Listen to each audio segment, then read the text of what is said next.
کس قدر بے غیرت ہے وہ باپ جس کی بیٹی ہفتوں ہفتوں تک باہر پھرتی ہے اور اسے پتہ ہی نہیں کہ میری بیٹی کہاں ہے۔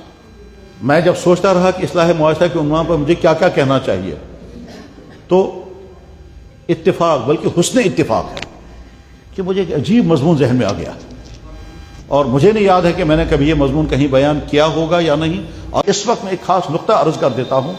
شاید اللہ تعالیٰ شان ہو، شاید مفسرین قرآن کے ہاں ایک نقطہ یہ بھی رہا ہوگا جس کی وجہ سے یہ کہا جائے گا کہ سورہ نحل کا نام سورہ نحل، شہد کی مکھی، سورہ نمل کا نام سورہ نمل، یعنی چونٹی کا نام رکھا گیا۔ کیوں؟ اچھا معاشرہ وہ ہوتا ہے جس میں کوئی برائی نہ ہو، اچھا معاشرہ وہ ہوتا ہے جس میں آپس میں محبتیں ہوں، جس میں آپس میں تعلقات ٹھیک ہوں، کوئی کسی پر ظلم نہ کرے، کوئی کسی کا حق نہ مارے، کوئی کسی کو ذلیل نہ سمجھے، کوئی کسی کو ابتر نہ سمجھے، نہ برادریوں کا ٹکراؤ ہو، نہ مسلکوں کا ٹکراؤ ہو، نہ ایک دوسرے کو نیچا سمجھیں، محبتیں اتنی زیادہ ہوں، اتنی زیادہ محبتیں ہوں کہ ہر شخص سمجھتا ہو کہ ہر مسلمان میرا بھائی ہے۔ یہ عمدہ معاشرے کی مثالیں ہیں۔ یہ رہتے ہیں، وہ کہتے ہیں ہمارے معاشرے میں لڑکیاں سکن ٹائٹ نہیں پہنتی تھی، ان کشمیریوں نے آ کر کے سکن ٹائٹ ہم کو سکھائی۔ تو کیوں والدین فکر نہیں کرتے ہیں کہ ہمارا بیٹا ہماری بیٹی رات کو موبائل پر کیا کیا دیکھ رہے ہیں؟ کیا کیوں آپ کے بچے نہیں؟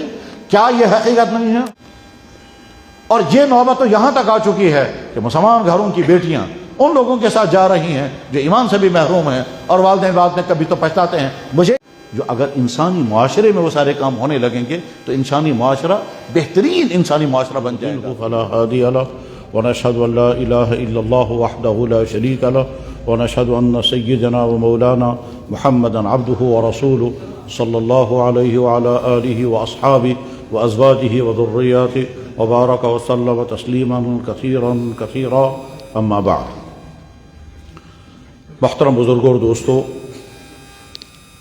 آج کا یہاں یہ پروگرام جو رکھا گیا، میں نے اپنی ان علماء سے پوچھا جنہوں نے آج کا یہ پروگرام یہاں رکھا تھا، تو میں نے کہا موضوع اس کا کیا ہے، کس موضوع پر گفتگو کرنی ہے؟ تو انہوں نے بتایا کہ اصلاح معاشرہ کے عنوان پر گفتگو کرنی ہے۔ انہی حضرات نے مختلف پروگرام ترتیب دیے تھے، جیسے آج دن میں ایک مجلس تھی فکر آخرت کے عنوان سے، کل رات کو مغرب کے بعد عشاء کے بعد مجھے میڈیکل کالج کے لڑکوں میں بیان کرنا تھا اسلام اور سائنس، اس عنوان پر، اور امید ہے کہ انشاءاللہ ان نوجوان طلبہ جو میڈیکل سائنس پڑھ رہے ہیں ان کے لیے وہ گفتگو انتہائی مفید ہوئی ہوگی، کیونکہ اللہ نے کچھ ایسی ہی گفتگو ان کے ساتھ کروائی جو انشاءاللہ ان کے ایمان کے حفاظت کا ذریعہ بنے گی۔ آج کی اس مجلس کا عنوان مجھے بتایا گیا اصلاح معاشرہ۔ بلا شبہ اصلاح معاشرہ کا عنوان بہت اہم اور ضرورت کا عنوان ہے۔ ہمارے بیانات میں دعوت و تبلیغ کے اجتماعات میں بیانات ہوتے ہیں ایمان اور یقین کے، اور دعوت کی محنت کے، اور دعوت کی محنت کی افادیت اور اس کی ضرورت کے۔ یقیناً وہ سارے بیانات اہم ہوتے ہیں اور ہونے چاہیے۔ مدارس کے جلسے ہوتے ہیں، اس میں مختلف عنوانات پر حضرات علماء اہم ترین مضامین بیان کرتے ہیں، اس کی بھی ضرورت ہے۔ جمعوں کے خطاب میں ہمارے ائمہ مختلف موضوعات پر بیانات کرتے رہتے ہیں، اس کی بھی ضرورت ہے، اس کے بھی فائدے ہوتے رہتے ہیں۔ اس وقت انہوں نے اصلاح معاشرہ کو عنوان رکھا ہے، انشاءاللہ اسی پر گفتگو ہوگی، اور اللہ کرے کہ معاشرے کے سلسلے میں کچھ ان پہلوؤں پر روشنی ڈالنے کا موقع ملے جن کی بہت زیادہ ضرورت ہے، اور امید ہے کہ آپ محسوس کریں گے کہ کچھ ایسے موضوعات بھی ہیں جن موضوعات پر ہمارے دینی حلقوں میں بھی کمزوریاں پائی جاتی ہیں۔ جو دین سے جڑے ہوئے بھائی ہیں، جو دین پر عمل کرنے والے ہیں، جو دین کی محنتیں کرنے والے ہیں، حتیٰ کہ علماء بھی، حتیٰ کہ دعوت و تبلیغ کے ذمہ داران بھی اس جگہ کوتاہیوں کا شکار ہوتے ہیں، کیونکہ اس طرح کے موضوعات پر گفتگو یا تو ہوتی ہی نہیں ہے، اگر ہوتی ہے تو بہت کم ہوتی ہے۔ بہرحال اصلاح معاشرہ کے عنوان سے اس وقت گفتگو کرنی ہے۔ اللہ کرے جو گفتگو سب سے پہلے بولنے والے کے لیے نفع کے ذریعہ بنے، اور اس کے بعد پھر سننے والے بھائیوں کے لیے بھی۔ میں جب سوچتا رہا کہ اصلاح معاشرہ کے عنوان پر مجھے کیا کیا کہنا چاہیے، تو اتفاق بلکہ حسن اتفاق ہے کہ مجھے ایک عجیب مضمون ذہن میں آ گیا، اور مجھے نہیں یاد ہے کہ میں نے کبھی یہ مضمون کہیں بیان کیا ہوگا یا نہیں، اور اگر کیا ہوگا تو بہت جزوی طور پر کہیں بیان کیا ہوگا، ورنہ آج وہ مضمون میرے ذہن میں آ گیا تو میں اس کو بنیاد بنا کر کے پھر انشاءاللہ گفتگو شروع کرتا ہوں۔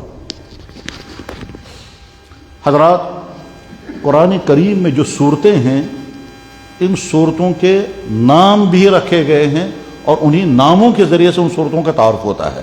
مثلا پہلے صورت کا نام ہے سورہ فاتحہ، دوسری صورت کا نام ہے سورہ بقرہ، بقرہ کے معنی گائے، تیسری صورت کا نام ہے سورہ آل عمران، آل عمران ایک شخص کا نام تھا، ایک صورت کا نام ہے سورہ مائدہ، مائدہ دسترخوان کو کہتے ہیں، ایک صورت کا نام ہے سورہ انعام، انعام جانوروں کو کہتے ہیں. جیسے یہ صورتوں کے مختلف نام ہیں اسی طرح سے دو صورتوں کے عجیب نام رکھے گئے ہیں. ایک صورت کا نام ہے سورہ نحل اور ایک کا نام ہے سورہ نمل. نحل اور نمل، نحل کے معنی شہد کی مکھی اور نمل کے معنی ہے چونٹی. اب سوال یہ ہے کہ قرآن کریم اللہ کی کتاب ہے، اس کتاب میں ان دونوں صورتوں میں بڑے اہم ترین مضامین بیان ہوئے ہیں اور بہت اونچے درجے کے مضامین بیان ہوئے ہیں، لیکن نام ان چھوٹے چھوٹے جانوروں کے نام پر کیوں رکھا گیا؟